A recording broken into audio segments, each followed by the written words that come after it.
আমাদের বাংলাদেশীদের মতো মনে হয় আজাইরা আর পৃথিবীতে কোন জাতি নাই। কারণ কি সোশ্যাল মিডিয়াতে যে ট্রেন্ড গুলা ফলো করা হয়, ধরেন প্রতি মাসে প্রতি সপ্তাহে একটা করে বিষয় ভাইরাল হইতেছে, ওগুলো নিয়ে আমরা পড়ে থাকি মাসের পর মাস। আমি সিঙ্গাপুর থাকি, এই দেশের মানুষও ফেসবুক ব্যবহার করে, ইউটিউব ব্যবহার করে। হ্যাঁ, এই দেশের মানুষও টিকটক দেখে, কিন্তু তারা তাদের ফ্রি সময়ে দেখে। আর আমরা বাংলাদেশিরা এত দেখাই দেখি যে আমরা ফ্রি সময়ে অন্যান্য কাজ করি আর সারাদিন এগুলো নিয়েই ব্যস্ত থাকি। বেশিরভাগ মানুষই এমন একটা অবস্থা যে সারাক্ষণ এগুলো নিয়ে মেতে থাকি। কেন রে ভাই? আর কোনো কাজ কাম নাই? মানে অযথা যেগুলা দেখা দরকার নাই, কোনো প্রয়োজন নাই আমাদের লাইফে, 1% কোনো উপকার নাই, ওগুলো নিয়ে দিনের পর দিন আমরা পড়ে থাকতেছি। হ্যাঁ? আলোচনা সমালোচনা। কেন?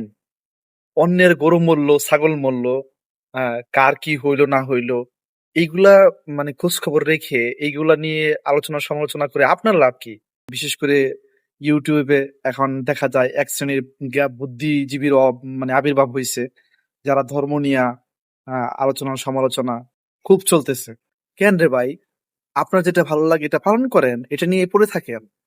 এই একজনের ধর্ম নিয়ে টানা হেঁচড়া দরকারটা কি?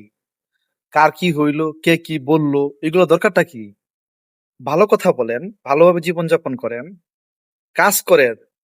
আমার তো মনে হয় একটা ভালো মানুষের, সুস্থ মানুষের মানে 24 ঘন্টার ভিতরে তার 10 ঘন্টায় কাজে চলে যাওয়া উচিত, বা কাজ নিয়ে তার ব্যস্ত থাকা উচিত।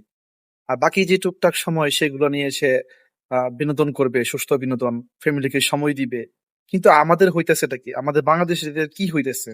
আমার যেটা মনে হয় আমাদের বাংলাদেশিদের আগামী 200 বছরেও মানে কোনো উন্নতি দেখা পাবে না বাঙালি।